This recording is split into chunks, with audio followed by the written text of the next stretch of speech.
আজকের ক্লাসের টপিক তোমরা সবাই দেখতেই পাচ্ছ, আয়নীয় বন্ধন ও সমযোজী বন্ধন। তো আজকের ক্লাসটা যতটাই কিন্তু ইন্টারেস্টিং ততটাই ইম্পর্টেন্ট, কারণ এই ক্লাসে তোমরা যদি আধা ঘন্টা সময় ঠিক করে দিতে পাও তবে তোমাদের হাতে কিন্তু 6 নম্বর মার্কস কনফার্ম হতে যাচ্ছে। তো তোমাদের সেই 6 নম্বর মার্কস চাই কি চাই না সেটা তোমাদের কাছে। আশা করি তোমরা যারা এখানে আছো তোমরা সবাই সেই 6 নম্বর মার্কস কনফার্ম করার জন্য এখানে রয়েছে। তো আশা করব তোমরা ভিডিওটা পজ করে সবাই পেন পেপার নিয়ে বসে পড়বে।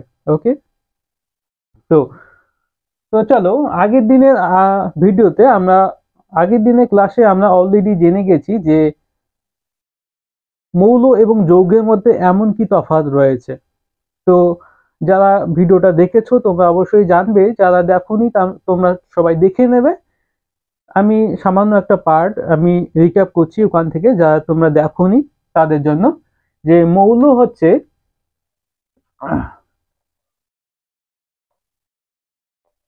মৌল কি, প্রথম পয়েন্ট হচ্ছে মৌল একটি পদার্থের মৌলিক অবস্থা। মৌল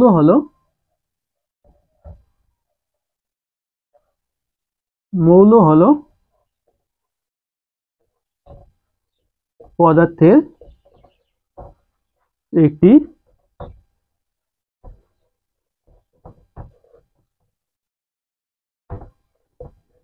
মৌলিক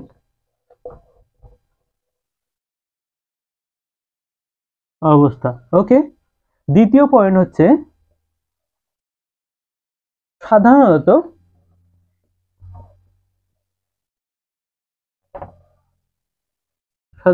রাসায়নিক বিক্রিয়ার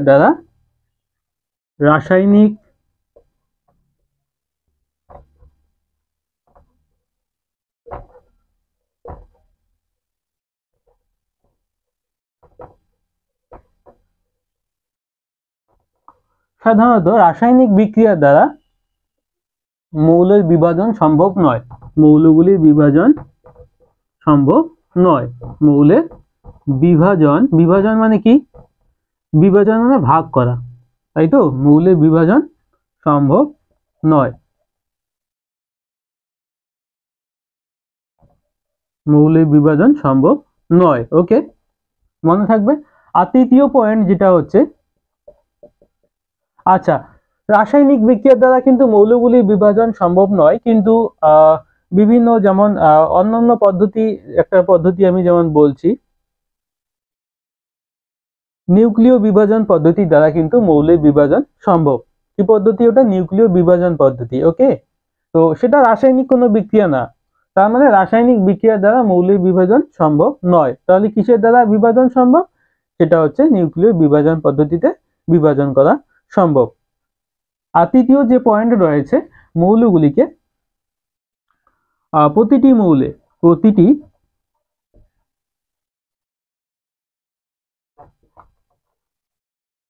মৌলে একটি মাত্র কি থাকে? একটি মাত্র পরমাণু থাকে। একটি মাত্র পরমাণু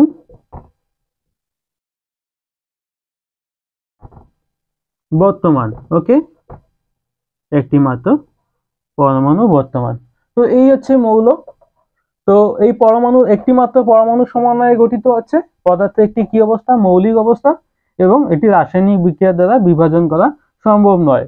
তো এই যে পরমাণু রয়েছে, প্রতিটি মৌলে একটি মাত্র পরমাণু রয়েছে, সেই পরমাণুতে কিন্তু অবশ্যই ইলেকট্রন, প্রোটন, নিউট্রন রয়েছে। তোমরা সবাই জানো, আগের ক্লাস যারা করেছো, আমি বলছিলাম কি থাকে? নিউক্লিয়াস থাকে, নিউক্লিয়াসের মধ্যে ইলেকট্রন থাকে, প্রোটন থাকে। নিউক্লিয়াস থাকে, নিউক্লিয়াসের মধ্যে কি কি থাকে? প্রোটন ও নিউট্রন থাকে, এবং নিউক্লিয়াসের বাইরের কক্ষপথগুলিতে কি থাকে? ইলেকট্রন থাকে। তো তোমরা সবাই জানো। তো এবার এই যে মৌলগুলির কথা আমি বললাম, এই মৌলগুলি, এই দুই বা ততোধিক এই মৌলগুলির সমন্বয়ে কিন্তু যৌগ গঠিত হচ্ছে। ওকে, দুই বা ততোধিক মৌলের সমন্বয়ে যৌগ গঠিত হয়। তাহলে যৌগ কি হচ্ছে আমাদের? যৌগ কাকে বলছি? যৌগ বলছি দুই বা তার বেশি, তাই তো? দুই বা তার বেশি মানে ততোধিক। দুই বা ততোধিক মৌলের সমন্বয়ে গঠিত। মৌলের সমন্বয়ে গঠিত।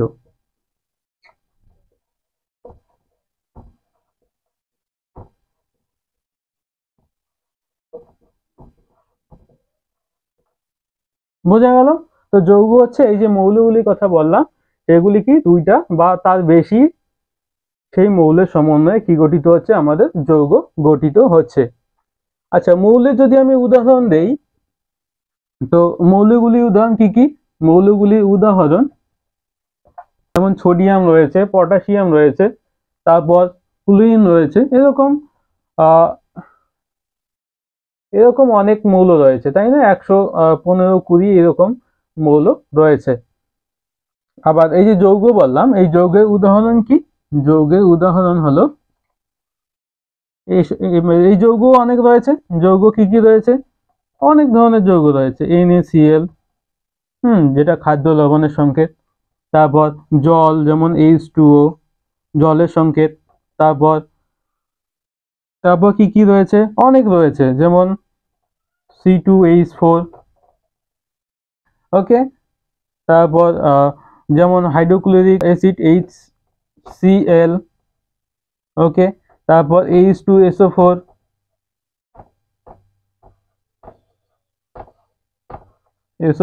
তো এই সমস্ত হলো আমাদের যৌগের উদাহরণ, খেয়াল থাকবে। ওকে, তো মৌল এবং যৌগের মধ্যে পার্থক্য তোমরা সবাই বুঝে গেলে। তো এই যে যৌগ তৈরি হচ্ছে, মৌলের সমন্বয়ে যৌগ তৈরি হচ্ছে, সেই যৌগ গঠন পদ্ধতি কিন্তু দুই ধরনের, অর্থাৎ দুই পদ্ধতিতে মৌল থেকে যৌগ তৈরি হচ্ছে। যে দুই বা ততোধিক মৌল নিয়ে আমরা যৌগ গঠন করছি, সেই গঠন পদ্ধতি কয় ধরনের? দুই ধরনের। ওকে, তো একটি হচ্ছে তোমাদের আয়নীয় বন্ধন এবং অপরটি হচ্ছে সমযোজী বন্ধন। তো আয়নীয় বন্ধন হচ্ছে কি? ইলেকট্রন আদান প্রদানের মাধ্যমে যে বন্ধন সৃষ্টি হচ্ছে তাকে আমরা বলছি আয়নীয় বন্ধন, এবং ইলেকট্রন জোড় গঠনের মাধ্যমে যে বন্ধন তৈরি হচ্ছে সেটাকে আমরা বলছি সমযোজী বন্ধন। ওকে, তো চলো সেটা আমরা একটু লিখে নেই খাতায়।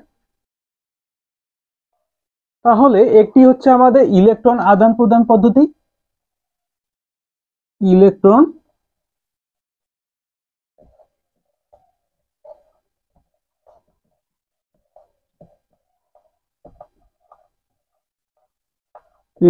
আদান প্রদান পদ্ধতি, ইলেকট্রন। তাহলে অপরটি কি? অপরটি হচ্ছে আমাদের ইলেকট্রন জোড় গঠন করে, ইলেকট্রন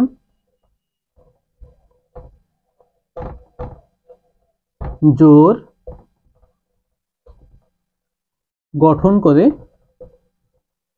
সমভাবে ব্যবহার করার পদ্ধতি, সমভাবে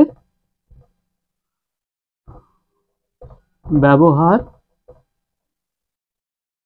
করার পদ্ধতি। ওকে, তাহলে একটি হচ্ছে আমাদের ইলেকট্রন আদান প্রদান পদ্ধতি এবং অপরটি ইলেকট্রন জোড় গঠন করে সমভাবে ব্যবহার করার পদ্ধতি। সেই ইলেকট্রন জোড়টা কি করবে? দুটি মৌলেই সমভাবে ব্যবহার করবে। এবার ইলেকট্রন আদান প্রদান পদ্ধতিতে কি হচ্ছে? ইলেকট্রন আদান প্রদান পদ্ধতিতে কোনো মৌল তার সর্ববহিস্থ কক্ষপথে ইলেকট্রন কি করছে? দান করে দিচ্ছে। কাকে দান করছে? অপর এক মৌলকে দান করে দিচ্ছে, এবং সেই মৌল কি করছে? সেই ইলেকট্রনটিকে গ্রহণ করছে। তাহলে কেউ দান করছে, কোনো মৌল দান করছে এবং কোনো মৌল সেটা গ্রহণ করছে যৌগ গঠনের সময়। তো এই পদ্ধতিকে আমরা বলছি ইলেকট্রন আদান প্রদান পদ্ধতি। তো এই যে পদ্ধতি রয়েছে, সেই পদ্ধতিতে যে সমস্ত যৌগ গঠিত হচ্ছে তাকে আমরা বলছি আয়নীয় যৌগ। এই পদ্ধতিতে যে সমস্ত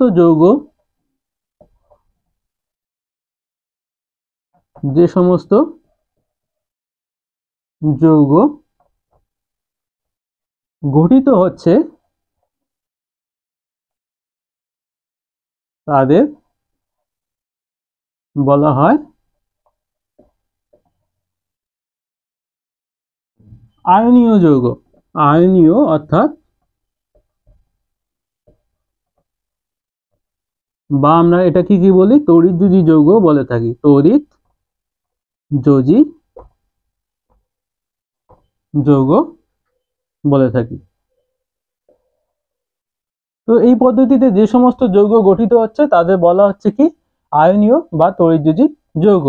ওকে, এবার এই যে বন্ধন, ইলেকট্রন আদান প্রদানের মাধ্যমে যে বন্ধন সৃষ্টি করছে, ইলেকট্রন আদান প্রদানের মাধ্যমে ইলেকট্রন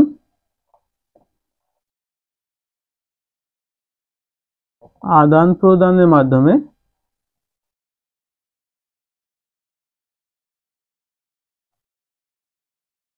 ইলেকট্রন আদান প্রদানের মাধ্যমে যে বন্ধন সৃষ্টি হচ্ছে, যে বন্ধন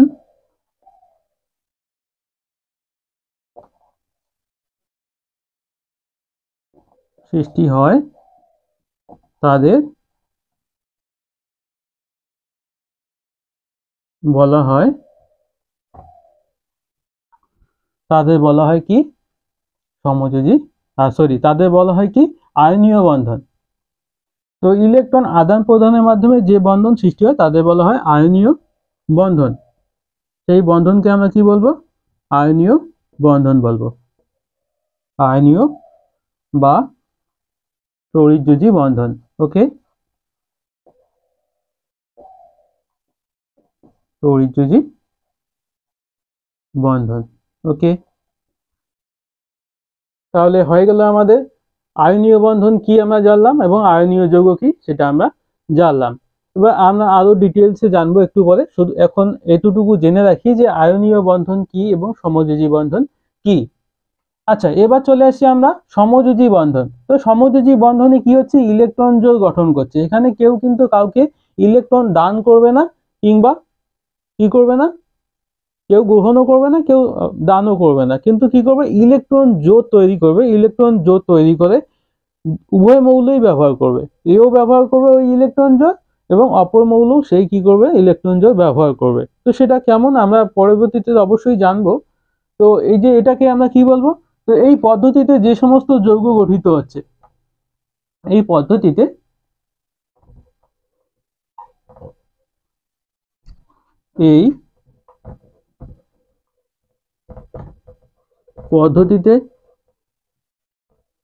যে সমস্ত যৌগ গঠিত হয়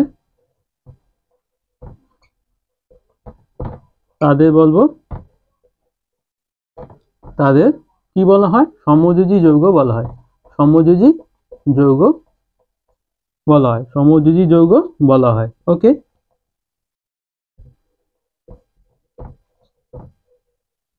সমযোজী যৌগ বলা হয়। তো এই যে ইলেকট্রন জোড় গঠন করে সমভাবে ব্যবহার করার পদ্ধতি, এর মাধ্যমে যে বন্ধনটা সৃষ্টি হচ্ছে সেই বন্ধনকে আমরা বলছি সমযোজী বন্ধন। তাহলে কি লিখবো, ইলেকট্রন জোড় গঠনের মাধ্যমে, ইলেকট্রন জোড় গঠনের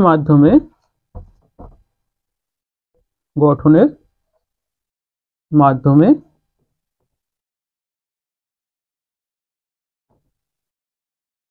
যে বন্ধন সৃষ্টি হয়, যে বন্ধন সৃষ্টি হয়, যে বন্ধন সৃষ্টি হয় তাকে বলবো কি, সমযোজী বন্ধন। তাদের সমযোজী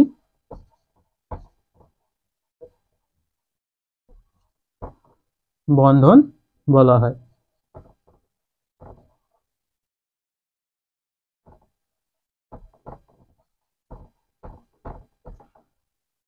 তো এতটুকু ক্লিয়ার করতে পারলাম আমি।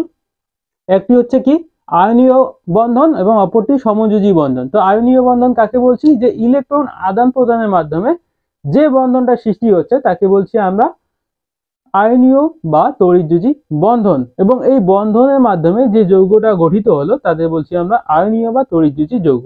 ক্লিয়ার? এবার এই যে ইলেকট্রন জোড় সমভাবে ব্যবহার করছে, এই পদ্ধতিতে যে বন্ধন সৃষ্টি হচ্ছে তাদের বলছি আমরা সমযোজী বন্ধন, এবং এই বন্ধনের সময় এই বন্ধনের দ্বারা যে যৌগটি গঠিত হচ্ছে তাদের বলছি আমরা সেই সমস্ত যৌগকে বলছি আমরা সমযোজী যৌগ। ক্লিয়ার? এতটুকু ক্লিয়ার করতে পারলাম তোমরা সবাই? আশা করি তোমরা সবাই নোট করে রেখেছো এটা। তো চলো এবার আয়নীয় বন্ধনটা কিভাবে তৈরি হচ্ছে সেটা আমরা একটু দেখে নেই। ওকে, চলো এবার আমরা দেখে নেই যে আয়নীয় বা তড়িৎযোজী বন্ধন কিভাবে গঠিত হচ্ছে, বা এটাও বলতে পারি যে আয়নীয় যৌগ বা তড়িৎযোজী যৌগ কিভাবে গঠিত হচ্ছে। ওকে, তো পরীক্ষায় যেটা আসবে তোমাদের, যে একটা যৌগের নাম দেওয়া থাকবে, এরকম থাকবে কোশ্চেনে, একটা যৌগের নাম এখানে দেওয়া থাকবে, বলবে এই যৌগটি এই যৌগটি এই যৌগটি আয়নীয়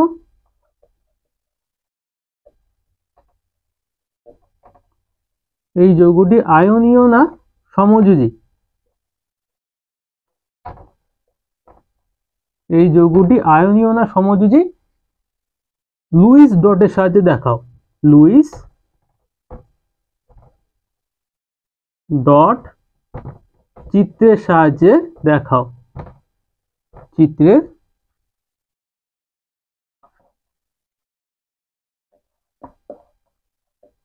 সাহায্যে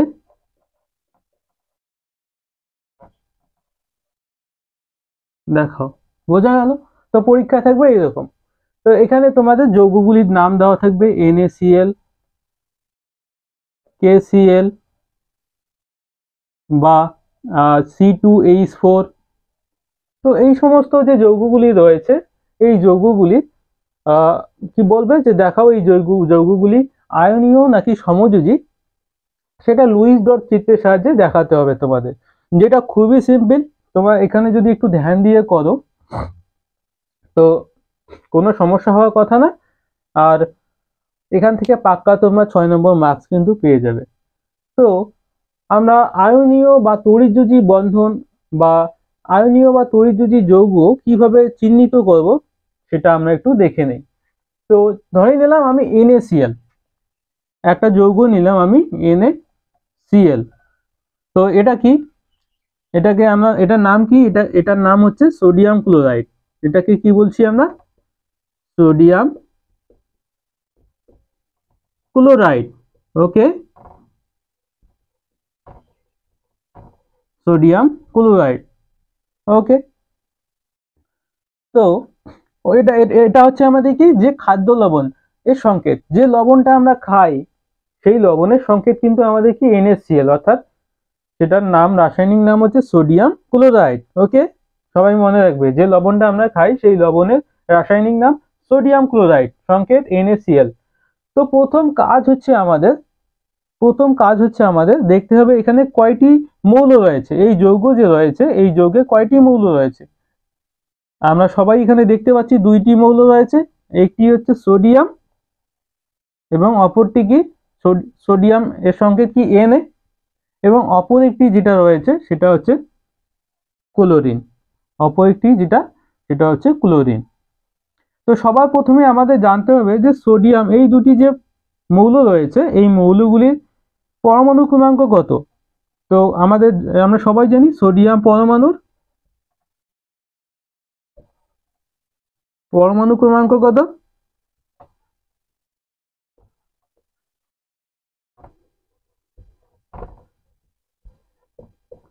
সোডিয়াম পরমাণু ক্রমাঙ্ক 11।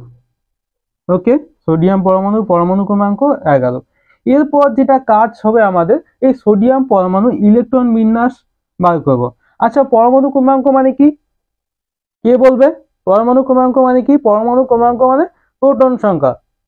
হ্যাঁ, ঠিক বলছো তোমরা, পরমাণু ক্রমাঙ্ক হচ্ছে প্রোটন সংখ্যা। তো প্রোটন সংখ্যা যদি 11 হয় কোনো মৌলের, আমরা জানি প্রোটন সংখ্যা যত হয় ইলেকট্রন সংখ্যাও তত হয়, তার মানে এটাকে আমরা কি বলতে পারি? ইলেকট্রন সংখ্যাও বলতে পারি। তো এবার এই যে ইলেকট্রন সংখ্যা তাহলে আমাদের কত হবে? 11 হবে। ইলেকট্রন সংখ্যা আমরা কি, আচ্ছা পরমাণু ক্রমাঙ্কে আমরা কি বলতে পারি? প্রোটন সংখ্যা, প্রোটন সংখ্যা, এগুলো আগের ক্লাসে আমি তোমাদের বলে দিয়েছি সুন্দর করে। প্রোটন সংখ্যা, তো প্রোটন সংখ্যা 11, প্রোটন সংখ্যা 11 হলে আমাদের ইলেকট্রন সংখ্যা কত? 11। আমরা জানি পরমাণুতে প্রোটন যত ইলেকট্রনও তত, তো ইলেকট্রন সংখ্যা কত? 11। তাহলে ইলেকট্রন সংখ্যা যদি 11 হয় তাহলে আমরা ইলেকট্রন বিন্যাসটা এবার বার করব। তাহলে সোডিয়াম পরমাণু কি লিখবো? সোডিয়াম পরমাণুর ইলেকট্রন বিন্যাস।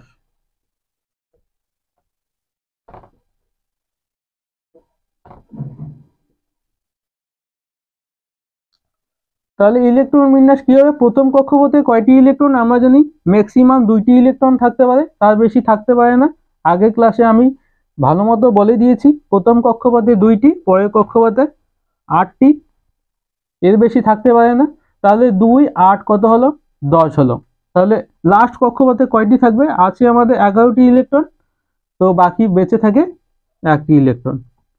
যদিও এখানে ম্যাক্সিমাম কয়টি ইলেকট্রন থাকতে পারে? 18টি ইলেকট্রন থাকতে পারে। এই তৃতীয় কক্ষপথে সবচেয়ে বেশি কয়টি ইলেকট্রন থাকতে পারে? 18টি, কিন্তু আমাদের আছে কয়টি? 1টি, তাই আমরা এখানে 1টি ইলেকট্রন লিখে দিলাম।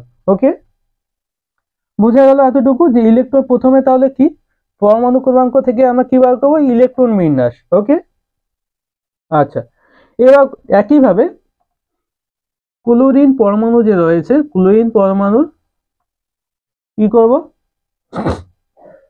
ক্লোরিন পরমাণুর পরমাণু ক্রমাঙ্ক আমরা লিখব পরমাণু ক্রমাঙ্ক। ক্লোরিন পরমাণু ক্রমাঙ্ক কত? কে বলবে? 17। ক্লোরিন পরমাণু ক্রমাঙ্ক কত? 17। ওকে, এবার পরমাণু ক্রমাঙ্ক যদি 17 হয়, প্রোটন সংখ্যা তার মানে কত? 17, এবং প্রোটন সংখ্যা 17 মানে ইলেকট্রন সংখ্যা কত? 17। ওকে, একইভাবে তো ইলেকট্রন সংখ্যা আমাদের কত? 17। তাহলে ইলেকট্রন বিন্যাসটা এবার বার করবো আমরা। ক্লোরিন পরমাণুর ইলেকট্রন বিন্যাস। ইলেকট্রন বিন্যাস কি হবে? প্রথম কক্ষপথে 2টি ইলেকট্রন থাকতে পারে, তারপরে কক্ষপথে সর্বমোট সবচেয়ে বেশি 8টি ইলেকট্রন থাকতে পারে, তারপরে কক্ষপথে তাহলে কয়টা থাকবে? 8টা, 2টা কয়টা হয়ে গেল? 10টা, বাকি থাকে কয়টা? 7টা। তো এখানে তো সবচেয়ে বেশি থাকতে পারে 18টি, কিন্তু আছে আমাদের কয়টি? 7টি। ওকে, বোঝা গেল? তো এই যে সর্ববহিষ্ঠ কক্ষপথ অর্থাৎ সবচেয়ে বাইরের কক্ষপথ হবে আমাদের কোনটা? এটাকে আমরা বলবো সবচেয়ে বাইরের কক্ষপথ। এক্ষেত্রেও এটাকে আমরা বলবো সবচেয়ে বাইরের কক্ষপথ। তো এই যে সবচেয়ে বাইরের কক্ষপথ, সবচেয়ে বাইরের কক্ষপথ এটাকে আমরা বলতে পারি সর্ববহিষ্ঠ কক্ষপথ। সর্ববহিষ্ঠ কক্ষপথ। ওকে, তাহলে এইগুলোকে আমরা কি বলছি? সর্ববহিষ্ঠ কক্ষপথ অথবা যোজ্যতা কক্ষপথ বলেও থাকি। যোজ্যতা কক্ষ বলেও চিনি। তাহলে কি কি চিনি আমরা? এই যে সর্ববহিষ্ঠ, এটাকে সর্ববহিষ্ঠ কক্ষপথ বুঝতেই পারছো, সবার বাইরের কক্ষপথ, তাই না? সবার বাইরের কক্ষপথ। তো এই বাইরের কক্ষপথকে আমরা বলতে পারছি সর্ববহিষ্ঠ কক্ষপথ অথবা যোজ্যতা কক্ষপথ। যোজ্যতা কক্ষপথ, কারণ যোজ্যতা কক্ষ এই জন্যই আমরা বলছি, কারণ এই যে সর্ববহিষ্ঠ কক্ষপথে কয়টি ইলেকট্রন থাকবে সেটা দিয়েই কিন্তু আমরা এর যোজ্যতা কত সেটা বের করব। সেটা দিয়েই কিন্তু আমরা এর যোজ্যতা বের করতে পারবো। তো এবার যৌগ কিভাবে, এবার লুইস ডট, এবার কি করবো আমরা? লুইস ডটটা কিভাবে করব? তো এইটুকু তোমরা সবাই নোট ডাউন করে নাও খাতার মধ্যে, বাকি লুইস ডটটা এরপরে আমি দেখিয়ে দিচ্ছি। তাহলে আমরা কোন যৌগ আয়নীয়না সমযোজী সেটা দেখতেছিলাম NaCl এর, তাই না? কার দেখছিলাম? NaCl এর।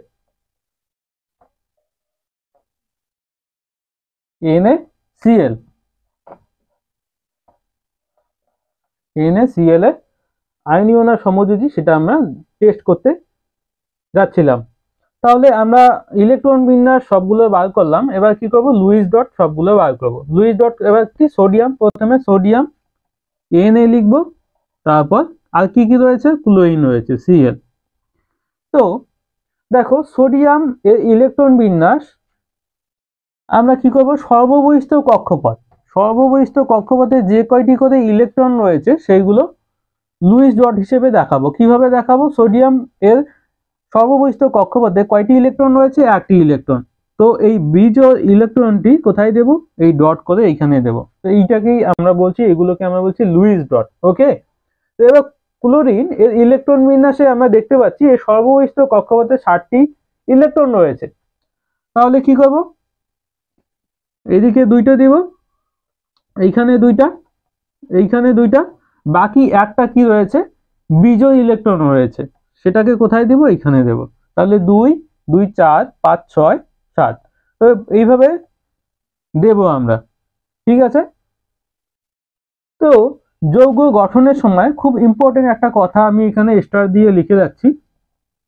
যৌগ গঠনের সময়, যৌগ গঠনের সময় প্রতিটি মৌল, প্রতিটি মৌল নিকটবর্তী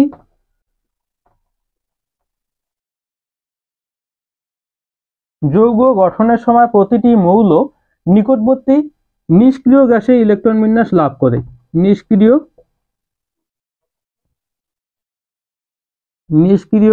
গ্যাসের ইলেকট্রন বিন্যাস,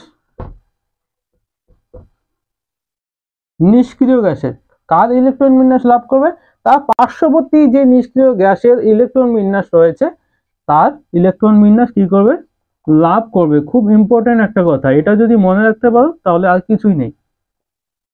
ইলেকট্রন বিন্যাস লাভ করবে। ওকে, নিকটবর্তী নিষ্ক্রিয় গ্যাসে ইলেকট্রন বিন্যাস লাভ করবে।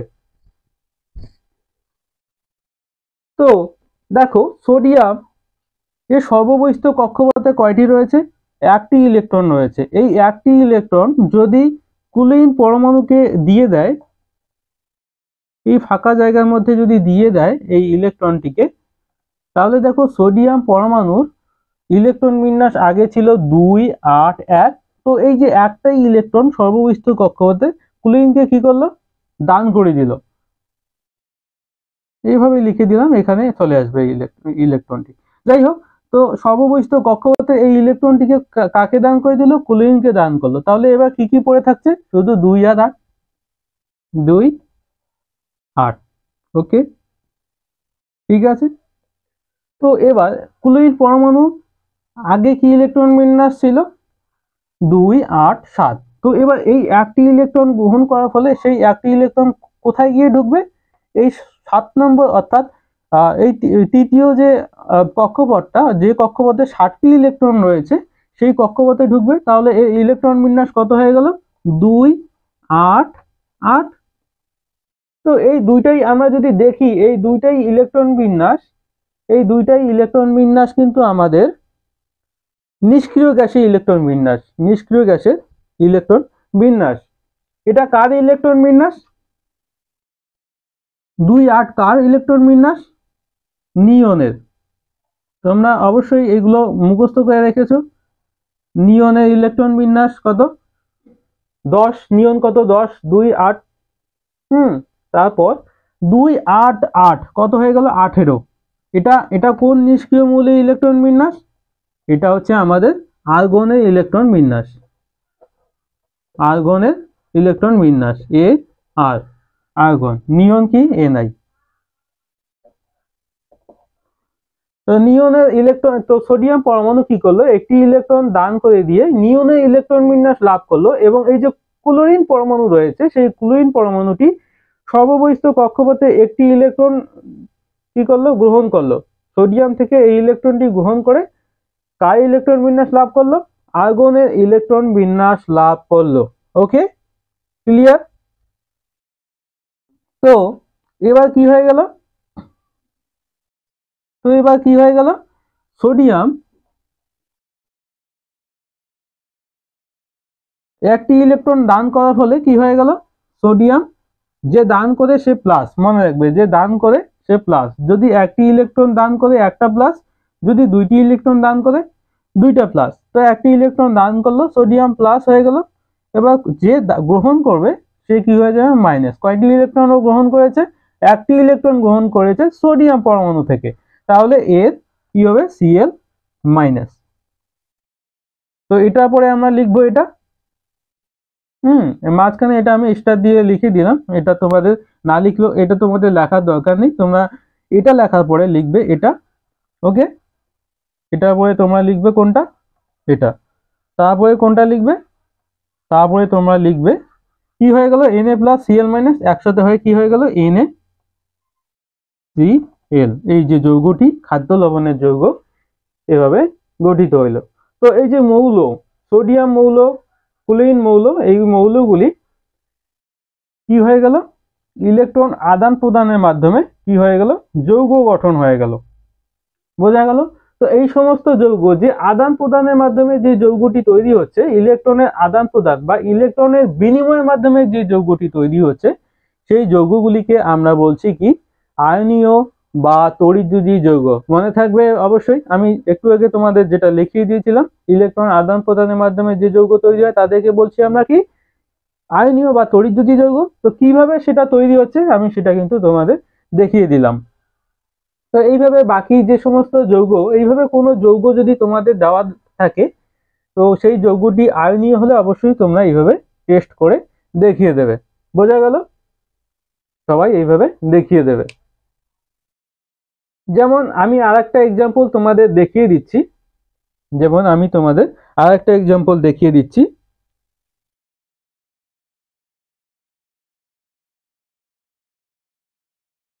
চলো আমি এবার আরেকটা যৌগ নিলাম MgCl2।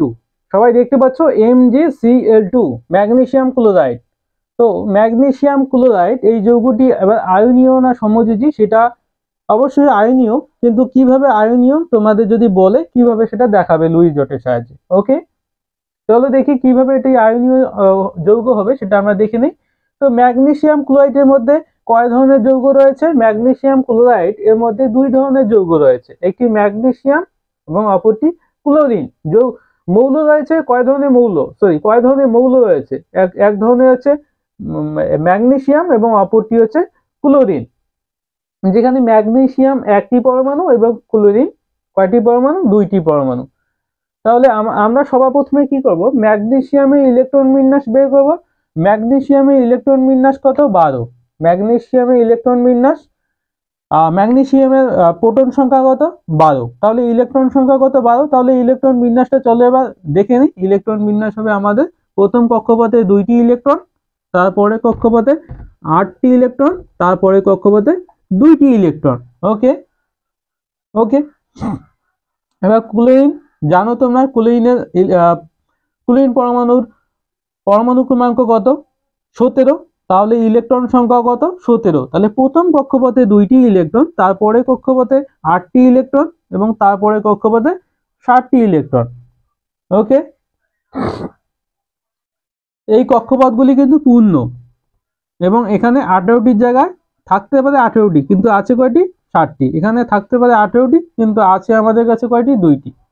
তাহলে এইগুলো হচ্ছে পূর্ণ আর এইগুলো হচ্ছে অপূর্ণ, অর্থাৎ সর্ববহিস্থ কক্ষপথ। তো সর্ববহিস্থ কক্ষপথে যে কয়টি ইলেকট্রন থাকবে সেগুলিকে আমরা লুইস ডটের সাহায্যে দেখাবো। অর্থাৎ যোজ্যতা কক্ষে যে ইলেকট্রনগুলি থাকবে সেই ইলেকট্রনগুলি আমরা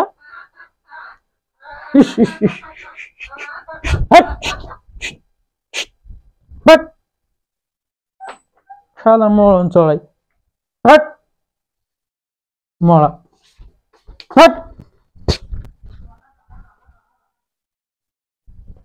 শালা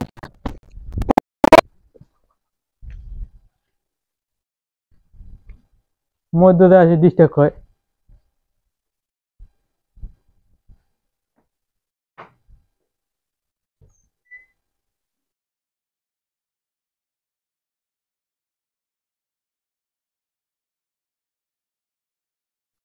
তো এই যে সর্ববহিস্থ কক্ষপথে যে ইলেকট্রনগুলি রয়েছে, এখানে দুইটি ইলেকট্রন ম্যাগনেসিয়ামের যোজ্যতা কক্ষ, এটা কোন কক্ষ? যোজ্যতা কক্ষ। যোজ্যতা কক্ষে দুইটি ইলেকট্রন এবং ক্লোরিন পরমাণুর যোজ্যতা কক্ষে 7টি ইলেকট্রন। এগুলিকে আমরা কি করব? লুইস ডটের সাহায্যে দেখাবো। প্রথমে ম্যাগনেসিয়াম লিখবো এমন করে Mg, তারপর এদিকে আরেকটা কি রয়েছে? Cl। আচ্ছা, ক্লোরিন কয়টা রয়েছে? দুইটা। তো দুই দিকে দুইটা এভাবে তোমরা লিখে নেবে। বোঝা গেল? এবার দেখো ম্যাগনেসিয়াম, ম্যাগনেসিয়ামের যোজ্যতা কক্ষ কত? যোজ্যতা কক্ষে কয়টি ইলেকট্রন? দুইটি ইলেকট্রন। দেখতে পাচ্ছ? দুইটি ইলেকট্রন। তো এবার ক্লোরিনের যোজ্যতা কক্ষে কয়টি? 7টি ইলেকট্রন। তো এটা তো আমরা লিখতেই পাচ্ছি, এখানে দুইটা, এখানে দুইটা, এখানে দুইটা, কয়টা হয়ে গেল? 2 2 4 5 6। এবং যে বেজো ইলেকট্রনটা কোন দিকে লিখবো? এই দিকে লিখবো। একইভাবে এখানে বেজো ইলেকট্রনটা এখানে লিখবো, বাকি 2 2 2। ওকে, এবার দেখো ম্যাগনেসিয়ামের কয়টি? দুইটি রয়েছে। তো দুইটি কিন্তু একখানে লিখবো না, দুইটি লিখবো দুই দিকে, কারণ এই ইলেকট্রনটি ক্লোরিনকে দান করবে এবং এই ইলেকট্রনটি এই ক্লোরিনকে দান করবে। বোঝা গেল? তাহলে দেখো আগে ম্যাগনেসিয়ামের ইলেকট্রন বিন্যাস ছিল 2 8 2, এবার হয়ে গেল কত? এবার হয়ে গেল 2 8 2 8 হয়ে গেল। আগে ছিল 2 8 2, এবার হয়ে গেল 2 8। এবার ক্লোরিন পরমাণু আগে ছিল কত আমাদের? 2 8 7। একটা ইলেকট্রন গ্রহণ করার পর কত হয়ে গেল? 2 8 8। ওকে, এবার দেখো এটাও নিকটবর্তী নিষ্ক্রিয় গ্যাসের ইলেকট্রন বিন্যাস লাভ করলো, এটাও আমাদের নিকটবর্তী নিষ্ক্রিয় গ্যাসের ইলেকট্রন বিন্যাস লাভ করলো। এবার এই যে ক্লোরিন পরমাণু আছে, এটাও কত হয়ে গেল? 2 8 8। এটাও নিকটবর্তী নিষ্ক্রিয় গ্যাসের ইলেকট্রন বিন্যাস লাভ করলো। তো এই যে ক্লোরিন পরমাণুটি আছে, এই ক্লোরিন পরমাণু কোন নিষ্ক্রিয় গ্যাসের ইলেকট্রন বিন্যাস লাভ করলো? কে বলবে? কে বলতে পারবে? এটি আর্গনের ইলেকট্রন বিন্যাস।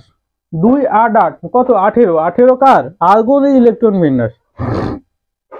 তো আর একটা যে ম্যাগনেসিয়াম পরমাণু যে রয়েছে, ম্যাগনেসিয়াম পরমাণু কার ইলেকট্রন বিন্যাস লাভ করলো? 2 8 কত হয়? 10। তো 10 কত? 10 কোন মৌলের ইলেকট্রন বিন্যাস? কে বলতে পারবে? 10 আমাদের নিয়নের ইলেকট্রন বিন্যাস, তাই না? নিয়নের ইলেকট্রন বিন্যাস। আর এটা তো আর্গন, তাহলে এটা আর্গনের ইলেকট্রন বিন্যাস লাভ হলো, আর এটা তার নিয়নের ইলেকট্রন বিন্যাস লাভ হলো। তো এই যে ম্যাগনেসিয়াম পরমাণু কয়টি ইলেকট্রন দান করলো? ম্যাগনেসিয়াম পরমাণু 2টি ইলেকট্রন দান করলো। যে দান করলো সে কি? প্লাস। একটু আগেই বললাম যে দান করবে সে প্লাস। তাহলে কয়টি ইলেকট্রন দান করলো? 2টি ইলেকট্রন দান করলো। তাহলে কি লিখবো? 2 প্লাস। ওকে, প্লাস। এবার ক্লোরিন পরমাণু কয়টি? 2টি ক্লোরিন পরমাণু রয়েছে, তাই না? 2Cl, কি লিখবো? 2Cl minus. ওকে, 2Cl মাইনাস। তার মানে একটি করে ক্লোরিন পরমাণু একটি করে ইলেকট্রন গ্রহণ করলো। এরকম কয়টি ক্লোরিন পরমাণু? 2টি ক্লোরিন পরমাণু, প্রত্যেকে একটি একটি করে ইলেকট্রন গ্রহণ করেছে। ওকে, তাহলে এবার কি লিখবো আমরা? এবার আমরা লিখবো, এটা থেকে তোমরা লিখবে MgCl2। তাহলে এটা কি হয়ে গেল আমাদের? আয়নীয় না সমযোজী? এই যৌগটি আমাদের কি হয়ে গেল? আয়নীয় যৌগ। ওকে, কারণ ইলেকট্রন আদান প্রদানের মাধ্যমে এই যৌগটি গঠিত হলো। তাহলে এটি হচ্ছে আমাদের আয়নীয় যৌগ। তো এইভাবে তোমরা বার করতে পারবে। অবশ্যই আয়নীয় যৌগ যদি দেওয়া থাকে, তোমাদের কিন্তু বলা থাকবে না, যে বলা থাকবে যে যৌগটি আয়নীয় না সমযোজী। তোমরা কিভাবে চেক করবে? তোমরা এভাবে ইলেকট্রন বিন্যাস বের করে চেক করে দেখবে যে ক্লোরিন পরমাণু আছে 2টা, প্রত্যেকেই যদি একটি ইলেকট্রন গ্রহণ করে, তাহলে এখানে 2টা ইলেকট্রন, একটা ক্লোরিন পরমাণু একটা করে গ্রহণ করতেছে, তাহলে 2টা ক্লোরিন পরমাণু 2টা গ্রহণ করতেছে। তার মানে আদান প্রদান হচ্ছে। আদান প্রদান হওয়া মানে কি? আয়নীয় যৌগ। অবশ্যই আয়নীয় যৌগ বা তড়িৎযোজী যৌগ। ওকে, তাহলে আমরা আয়নীয় যৌগ কিভাবে গঠিত হয় সেটা জেনে নিলাম। এবার চলো সমযোজী যৌগ কিভাবে গঠিত হয় সেটা আমরা একটু দেখে নেই। তো আয়নীয় বন্ধন কিভাবে গঠিত হচ্ছে সেটা আমরা জেনে নিলাম। এবার চলো আমরা দেখে নেই যে সমযোজী বন্ধন কিভাবে গঠিত হয়।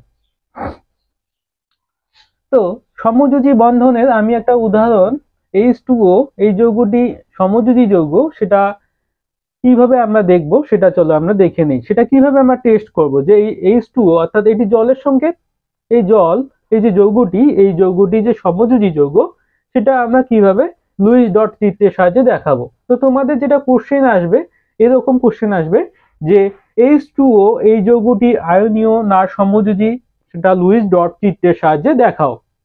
ওকে, তো প্রথম কাজ তোমরা জানোই, এদের ইলেকট্রন বিন্যাস প্রথমে বার করা, যে এখানে কয়টি মৌল রয়েছে, হাইড্রোজেন মৌল এবং অক্সিজেন মৌল।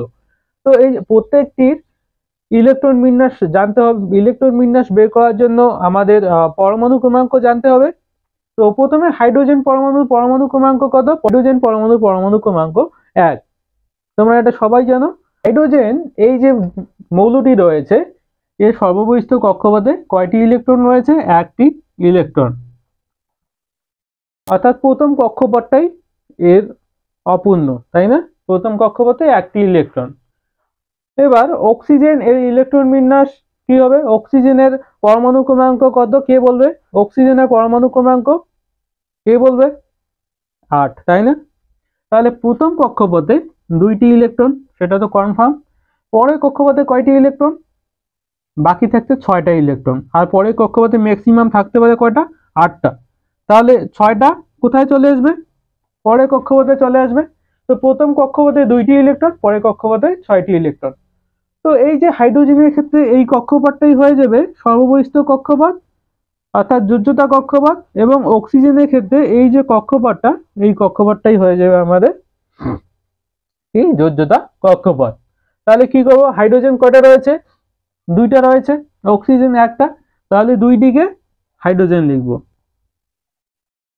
মাঝখানে অক্সিজেন। ক্লিয়ার? হাইড্রোজেন 2টা, 2 দিকে লিখলাম, মাঝখানে অক্সিজেন। এবার হাইড্রোজেন এর সর্ববহিস্থ কক্ষপথ, এর কক্ষপথই একটি, আবার সর্ববহিস্থ কি, তাই না? এর কক্ষপথই একটি। তো প্রথম কক্ষপথেই একটি ইলেকট্রনই রয়েছে, এখানে দিয়ে দিলাম। এবং এই হাইড্রোজেনেরও প্রথম কক্ষপথে একটি ইলেকট্রন রয়েছে, এখানে দিয়ে দিলাম। এবার বাকি যে অক্সিজেন পরমাণু রয়েছে, এই অক্সিজেন পরমাণুর সর্ববহিস্থ কক্ষপথে কয়টি ইলেকট্রন? 6টি ইলেকট্রন।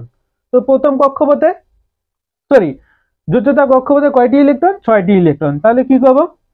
প্রথমে 2 দিকে 2টা দিয়ে দেব, 2 2 4, তারপর কি এখানে একটা, এখানে একটা, হয়ে গেল 2 2 4 5 6। বোঝা গেল? এবার কি করবে দেখো, তোমরা অনেকেই বলবে যে হাইড্রোজেন পরমাণুটি এই সর্ববহিস্থ কক্ষপথে ইলেকট্রনটি একে দান করে দেবে, এবং এই হাইড্রোজেন তার সর্ববহিস্থ কক্ষপথে যে এই ইলেকট্রনটি একে দান করবে। কিন্তু এটা হবে না। কেন হবে না? হাইড্রোজেন পরমাণু একটি মাত্র কক্ষপথ রয়েছে, একটি কক্ষপথে একটি ইলেকট্রন রয়েছে। সে কি কখনো চাবে যে সে এই ইলেকট্রনটি দান করতে চাবে? কখনোই চাবে না। এই কারণে কিন্তু এই যৌগটি তড়িৎযোজী যৌগ হবে না, কারণ এর সর্ববহিস্থ কক্ষপথের যে ইলেকট্রনটি এরা কি করবে না, কখনোই দান করতে যাবে না। তাহলে কি করবে চলো দেখি। এরা কি করবে, এই যে হাইড্রোজেন পরমাণু রয়েছে, এই হাইড্রোজেন পরমাণু কি করবে, এই অক্সিজেন পরমাণুর যে এই ইলেকট্রনটি কি করবে, নিয়ে ইলেকট্রন জোড় তৈরি করবে। আমরা যেটা বলছিলাম যে সমযোজী যৌগের ক্ষেত্রে ইলেকট্রন জোড় তৈরি হয়। বোঝা গেল কিভাবে তৈরি হয়? তো এ একটা ইলেকট্রন ও কি করবে, এখান থেকে এর আর একটা ইলেকট্রন নিয়ে সমভাবে ব্যবহার করবে, কিন্তু দান কিন্তু করতেছে না। অক্সিজেন এই ইলেকট্রনটি একে দান করছে না, একে দান করছে না। কি করছে তাহলে? ইলেকট্রন জোড় তৈরি করার পারমিশন দিয়েছে, তাই না? তাহলে ইলেকট্রন জোড় তৈরি করলো।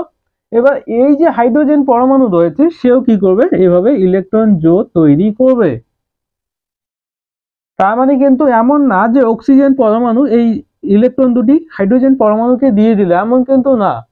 তারা সমভাবে ব্যবহার করবে। এবার অক্সিজেনে রয়েছে 6টি ইলেকট্রন, সর্ববহিস্থ কক্ষপথে কয়টি? 6টি ইলেকট্রন। তাহলে ও যদি নিকটবর্তী নিষ্ক্রিয় গ্যাসের ইলেকট্রন বিন্যাস লাভ করতে চায়, তাহলে কি করবে? আছে 6টি, লাগে কয়টি আরো?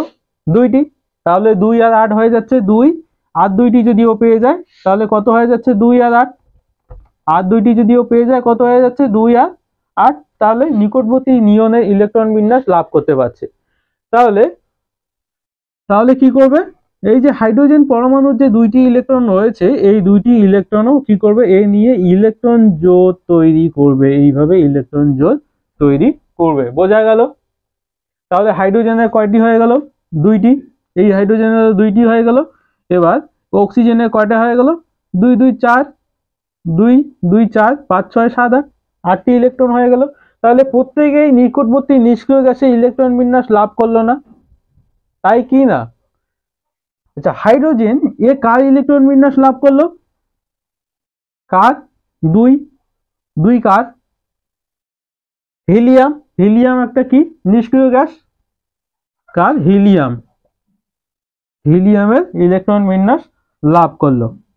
এবার অক্সিজেন কার ইলেকট্রন বিন্যাস লাভ করলো, অক্সিজেন কার ইলেকট্রন বিন্যাস লাভ করলো, আগে ছিল 2 6, এখন হয়ে গেল 2 8, কত হয়ে গেল 2 8 হয়ে গেল। এই 2 8 ইলেকট্রন বিন্যাস কার তোমরা সবাই জানো, নিয়নের, নিয়নের ইলেকট্রন বিন্যাস লাভ করলো। এবার এই যে হাইড্রোজেন রয়েছে একইভাবে এও কি হয়ে গেল, হিলিয়ামের ইলেকট্রন বিন্যাস লাভ করলো। বোঝা গেল? তাহলে প্রত্যেকেই নিকটবর্তী নিষ্ক্রিয় গ্যাস, হাইড্রোজেনের ছিল 1, নিকটবর্তী নিষ্ক্রিয় গ্যাস কে 2, হিলিয়াম, হিলিয়ামের ইলেকট্রন বিন্যাস লাভ করলো।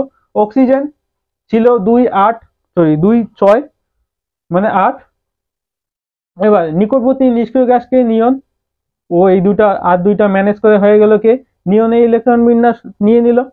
এবার এই হাইড্রোজেন অনুরূপে হিলিয়ামের ইলেকট্রন বিন্যাস লাভ করলো। তো দেখো কেউ কিন্তু কাউকে ইলেকট্রন পুরোপুরি দেয়নি, কেউ কাউকে ইলেকট্রন দান করেনি বা কেউ গ্রহণ করেনি, প্রত্যেকেই ইলেকট্রন জোড় তৈরি করে সমভাবে ব্যবহার করতেছে। হাইড্রোজেন, এখানে হাইড্রোজেনের এই দুইটি ইলেকট্রন সমভাবে ব্যবহার করলো। অক্সিজেন এই দুইজনের কাছ থেকে দুটি ইলেকট্রন নিয়ে কি করলো, ইলেকট্রন জোড় তৈরি করলো, এবং হাইড্রোজেনও এই এখান থেকে অক্সিজেনের একটা ইলেকট্রন নিয়ে ইলেকট্রন জোড় তৈরি করে প্রত্যেকে সমভাবে ব্যবহার করতেছে। তো এইটাকেই আমরা বলছি সমযোজী বন্ধন, এটাকে আমরা কি বলছি, সমযোজী বন্ধন। ওকে, তাহলে কি লিখবো, আচ্ছা এই যে দুই, এখানে কয়টি ইলেকট্রন জোড় রয়েছে, একটি ইলেকট্রন, দুইটা মিলে কি হয়, একটা জোড় তৈরি হয়। তাহলে একটি ইলেকট্রন জোড়, এখানেও একটি ইলেকট্রন জোড়, তাহলে এইগুলোকে আমরা কি বলবো, এক বন্ধন বলবো, এইগুলোকে আমরা কি বলবো, এক বন্ধন বলবো। হাইড্রোজেন এক বন্ধনী চিহ্ন, এটা এক বন্ধনী চিহ্ন। ওকে, যদি দ্বিবন্ধনী হতো দুইটা দিতাম, ত্রিবন্ধনী হলে তিনটা বন্ধন দিতাম। যেখানে যেহেতু এখানে এক বন্ধন, কি দিব, একটা বন্ধন, তারপরে ও, তারপরে লিখবো আবার এইচ। বোঝা গেল? এতটুকু বোঝা গেল? তাহলে কিভাবে লিখবো, এইচ ও এক বন্ধন, এইচ এক বন্ধন ও এক বন্ধন এইচ। তাহলে কি লেখা যায়, এটা থেকে আমরা লিখবো H2O। হয়ে গেল। এই যৌগটি কিভাবে তৈরি হলো আমরা তাহলে দেখিয়ে দিলাম। এটাই হচ্ছে আমাদের লুইস ডট। বোঝা গেল? এটা করলে তোমরা পরীক্ষায় তোমাদের আসবে, হ্যাঁ, জলের আসতে পারে বা অন্যান্য যে কোনো মৌলের আসতে পারে। তো করতে পারলে তোমরা 3 নম্বর মার্কস কিন্তু কনফার্ম। আশা করি যেভাবে শেখানো হলো তোমরা সবগুলোই পেয়ে যাবে। তো আমি চলো আর একটা এক্সাম্পল তোমাদের ভালোভাবে শেখার জন্য আর একটা এক্সাম্পল দেখিয়ে দিচ্ছি। চলো দেখিয়ে নেই আর একটা।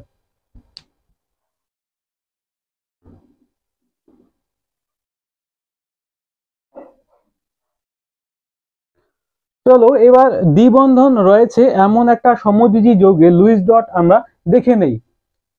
তো C2H4, এটাকে আমরা কি বলছি, ইথিলিন বলছি, এটার নাম কি, ইথিলিন। তো এখানে কি কি মৌল রয়েছে, কার্বন এবং হাইড্রোজেন। কার্বন পরমাণু 2টি, হাইড্রোজেন পরমাণু কয়টি, 4টি। তো আমরা কিসে কিসে ইলেকট্রন বিন্যাস বের করবো, কার্বন এবং হাইড্রোজেনের। তো কার্বনের ইলেকট্রন বিন্যাস, কার্বনের পরমাণু ক্রমাঙ্ক কত, কে বলবে, কার্বনের পরমাণু ক্রমাঙ্ক কত, 6। কার্বনের পরমাণু ক্রমাঙ্ক কত, 6। ওকে, তাহলে কি হবে, প্রথম কক্ষপথে 2টি, তারপরে কক্ষপথে 4টি। ওকে, ক্লিয়ার প্রত্যেকে? প্রথম কক্ষপথে 2টি, তারপরে কক্ষপথে সর্বমোট থাকতে পারে 8টি, কিন্তু আমাদের কাছে আছে কয়টি? 4টি, যেহেতু কত 6, পরমাণু ক্রমাঙ্ক 6। ওকে, এবার হাইড্রোজেনের তোমরা জানোই একটাই রয়েছে ব্যাচেলার। ওকে, এবার লুইস ডটের সাহায্যে আমরা কিভাবে দেখাবো? কার্বন রয়েছে কয়টি? 2টি। প্রথমে কার্বন এভাবে লিখলাম 2টি। এবার হাইড্রোজেন কয়টা রয়েছে? 4টি। তাহলে কিভাবে? এইখানে একটা হাইড্রোজেন দেব, এইখানে একটা হাইড্রোজেন দেব, এইখানে একটা হাইড্রোজেন দেব, এইখানে একটা হাইড্রোজেন দেব। ওকে, ক্লিয়ার প্রত্যেকের? এবার দেখো কার্বনের সর্ববহিষ্ঠ কক্ষপথে কয়টি ইলেকট্রন? 4টি ইলেকট্রন। কয়টি? 4টি। ক্লিয়ার? তাহলে কিভাবে কি করব? এখানে 2টি ইলেকট্রন দেব, এখানে একটি, এখানে একটি। ওকে ওকে, এবার এই কার্বন পরমাণুর জন্য এখানে 2টি ইলেকট্রন বা লুইস ডট, হ্যাঁ, আর এখানে একটি, এখানে একটি ইলেকট্রন ডট। ওকে, ক্লিয়ার? এবার এই যে হাইড্রোজেন পরমাণু তোমরা জানোই প্রত্যেকের ব্যাচেলারদের একটা করে রয়েছে, তাই না? ওকে, এবার তোমরা বাকিটা পাবেই। এই যে এই ইলেকট্রন, হাইড্রোজেনের একটা ইলেকট্রন, কার্বনের এই একটা ইলেকট্রন নিয়ে কি করবে? ইলেকট্রন জোড় গঠন করবে। ওকে, ক্লিয়ার? এবার এই যে হাইড্রোজেন প্রত্যেকেই কি করবে? একইভাবে ইলেকট্রন জোড় তৈরি করবে। এই হাইড্রোজেন এও কি করবে? এইভাবে ইলেকট্রন জোড় তৈরি করবে। এই হাইড্রোজেন ইলেকট্রন জোড় এভাবে তৈরি করবে। কি করলো? প্রত্যেকেই কার্বন থেকে একটা করে ইলেকট্রন নিয়ে কি করলো? ইলেকট্রন জোড় তৈরি করলো। ওকে, এবার এই যে কার্বন পরমাণু রয়েছে, সেই কার্বন পরমাণুর এবার কি হয়ে গেল? কার্বনের রয়েছে কয়টা? 4টা। ও তাহলে আরো কয়টা করে লাগতেছে? 4টা করে।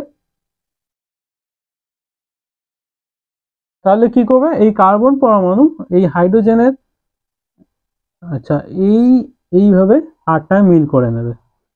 অর্থাৎ হাইড্রোজেন 2টার থেকে 2টা, ও নিজে আছে 4টা, কয়টা হয়ে গেল? 6টা। আর এই কার্বন থেকে কয়টা নিল? এই কার্বন থেকে 2টা নিয়ে নিল। ওকে, এই কার্বন থেকে 2টা নিয়ে নিল। এবার এই কার্বনও সেম করবে, এর আছে কয়টা? 4টা, 2টা হাইড্রোজেনের থেকে 2টা এভাবে নিয়ে নিল। এবার এই কার্বন থেকে কয়টা নেবে? এই কার্বন থেকে 2টা নেবে। ক্লিয়ার? কে কে বোঝনি? আচ্ছা, আর একবার বোঝাচ্ছি। এই হাইড্রোজেন পরমাণু কি করলো? কার্বন থেকে একটা নিল, প্রত্যেকেই হাইড্রোজেন পরমাণু কার্বন থেকে একটা করে নিয়ে ইলেকট্রন জোড় তৈরি করলো। কেউ কিন্তু কাউকে দান করেনি, মাথায় রাখবে। প্রত্যেকেই একটা করে নিয়ে ইলেকট্রন জোড় তৈরি করলো। এবার কার্বনের নিজস্ব তো কয়টা? 4টা রয়েছে। প্রত্যেকটা কার্বনের নিজস্ব কয়টা করে রয়েছে? 4টা। এবার নিকটবর্তী নিষ্ক্রিয় গ্যাসের যদি ইলেকট্রন বিন্যাস লাভ করতে চায় তাহলে আর কয়টা লাগে? আমরা জানি নিকটবর্তী নিষ্ক্রিয় গ্যাস কত? 2, 8। তাহলে আরো 4টা লাগে। তাহলে ওই 4টা কোথা থেকে ম্যানেজ করবে? 2টা হাইড্রোজেন পরমাণু থেকে 2টা নিল, আর 2টা এই কার্বন পরমাণু থেকে নিল, তাহলে 8টা হয়ে গেল। আচ্ছা, এবার এই কার্বন পরমাণুও তাই, এই 2টা হাইড্রোজেন পরমাণু থেকে 2টা নিল এবং এই কার্বন থেকে 2টা নিয়ে এরও 8টা কমপ্লিট হয়ে গেল। তাহলে এই হাইড্রোজেন পরমাণু এর কে পার্শ্ববর্তী কোন নিষ্ক্রিয় গ্যাসের ইলেকট্রন বিন্যাস লাভ করলো? কে বলবে তোমরা? নিকটবর্তী নিয়নের কার? হিলিয়ামের ইলেকট্রন বিন্যাস লাভ করলো। হিলিয়াম 2, তাই না? হিলিয়াম 2 এর ইলেকট্রন বিন্যাস লাভ করলো। এবার এই যে কার্বন পরমাণু, এই কার্বন পরমাণু কি করলো? কোন নিষ্ক্রিয় গ্যাস? আগে ছিল 2, 4, এখন হয়ে গেল 2, 8। 2, 8 কার? 10। 2, 8 মানে কত? 10। 10 কার? নিয়নের ইলেকট্রন বিন্যাস লাভ করলো। ওকে, এবার এই কার্বনও তাই, নিকটবর্তী নিয়নের ইলেকট্রন বিন্যাস লাভ করলো। আর এই হাইড্রোজেন এই হিলিয়ামের ইলেকট্রন বিন্যাস লাভ করলো। আর এই 2 হাইড্রোজেনও হিলিয়ামের ইলেকট্রন বিন্যাস লাভ করলো। ক্লিয়ার? তো তোমাদের এগুলো করার দরকার নেই, তোমরা এগুলো পরীক্ষায় করার দরকার নেই, এগুলো না লিখলেও চলবে। তোমাদের কার ইলেকট্রন বিন্যাস লাভ করলো তোমরা জাস্ট ট্রাই করে দেখবে যে কার নিকটবর্তী কোন নিষ্ক্রিয় গ্যাসের ইলেকট্রন বিন্যাস লাভ করলো, বাকিটা করিয়ে দেখার কিন্তু দরকার নেই। ওকে, এগুলো করা তোমাদের দরকার পড়বে না। এরপর তোমরা কি করবে, এরপর তোমরা এভাবে দেখিয়ে দেবে যে দেখো এখানে কয় বন্ধন রয়েছে, এই কার্বন এবং হাইড্রোজেনের মধ্যে কয় বন্ধন, এক জোড়া ইলেকট্রন জোড়, তার মানে এক বন্ধন হাইড্রোজেন, এক বন্ধন কার্বন। এবার এই কার্বনের সাথে এই হাইড্রোজেনের কয় বন্ধন, এক বন্ধন, ওকে, এক বন্ধন। এবার এইখানে দেখো দ্বিবন্ধনী রয়েছে না, দুই জোড়া ইলেকট্রন জোড় না, এখানে কয় জোড়া, দুই জোড়া, তাহলে কি বন্ধন হবে, দ্বিবন্ধন হবে, দ্বিবন্ধন। তারপর কে রয়েছে, কার্বন। আবার এখানে এক বন্ধন, এক জোড়া, তাহলে একটা বন্ড দেব, বন্ধন দেব, একটা বন্ধন হাইড্রোজেন। এবার এইখানেও একটা বন্ধন, এক জোড়া, ব্যাস হয়ে গেল, ওকে, হয়ে গেল। তো তারপরে তোমরা এটা এভাবে এভাবে তোমরা দেখিয়ে দেবে এটা। তারপরে কি লিখবে, তারপরে তোমরা এভাবে দেখিয়ে দেবে, হ্যাঁ, তারপর আর কিছু করার নেই, তোমরা ডিরেক্ট লিখে দেবে C2H4। কতটা সিম্পল না, এটা করলে তোমরা পরীক্ষায় 3 নম্বর পেয়ে যাবে। তো 6 নম্বরের মধ্যে কিন্তু এই 3 নম্বরেই এটা থাকছে। তো তোমাদের যদি বলে যে একটা দ্বিবন্ধনযুক্ত যৌগের নাম বলো, কি বলবে তোমরা, ইথিলিন, সংকেত কি C2H4, ওকে, মুখস্থ করবে ইথিলিন। এবার ত্রিবন্ধনযুক্ত একটা যৌগের নাম যদি বলে এসিটিলিন, ওকে, এটা তোমরা করতে পারবে নাকি আমি দেখিয়ে দেবো, চলো দেখিয়ে দেই। চলো এবার C2H2 অর্থাৎ এসিটিলিন, এটার নাম কি, এসিটিলিন,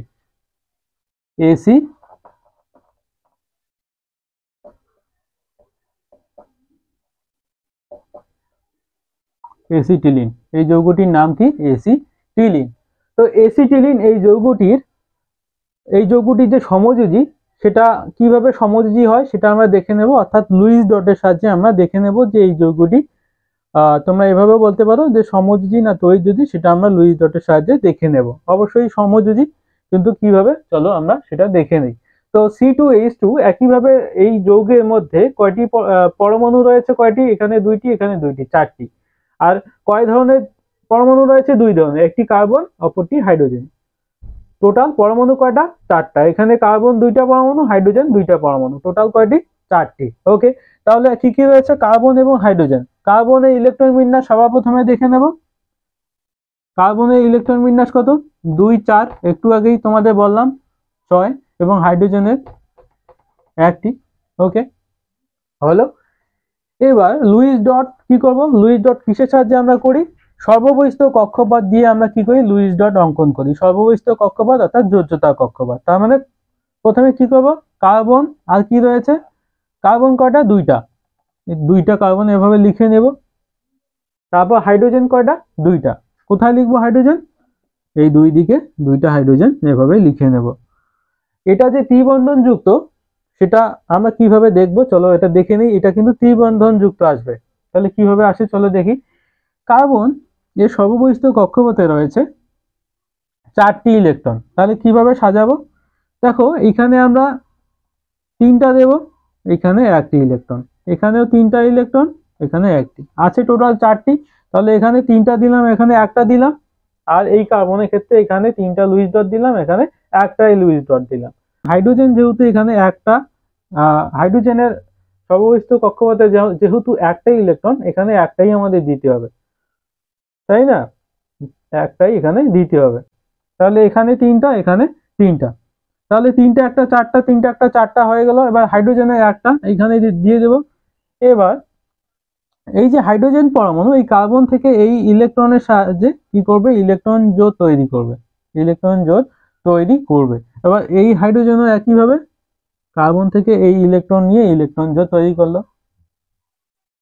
এবার কার্বনের আছে কয়টা, এই কার্বনে আছে 4টা, ওর আরো কয়টা দরকার, ওর আরো দরকার 4টা। তোমরা জানো নিকটবর্তী নিষ্ক্রিয় গ্যাস হলে 2 8, আছে কয়টা, 4টা, সর্ববহিস্থ কক্ষপথে আর কয়টা দরকার, 4টা দরকার। তাহলে কি করবে, তাহলে এখান থেকে যদি একটা নেয় হয়ে গেল কয়টা, 5টা, আর 3টা এই কার্বন থেকে নিল, তাহলে এই যে আমাদের ইলেকট্রন বিন্যাস হয়ে গেল।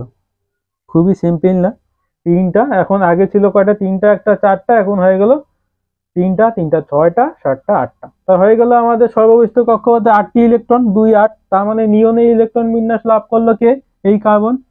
এবার এই কার্বনও নিকটবর্তী নিয়ন গ্যাসে ইলেকট্রন বিন্যাস কিন্তু লাভ করবে। কিভাবে করবে? একই রকম, এখান থেকে এই 3টা নিবে এবং এই হাইড্রোজেন থেকে একটা নিয়ে টোটাল 8টা পূরণ করবে। টোটাল 8টা কি করবে? পূরণ করবে। হয়ে গেল? তো হয়ে গেল, বোঝা গেল? তাহলে চলো এবার তাহলে কি লিখবো আমরা।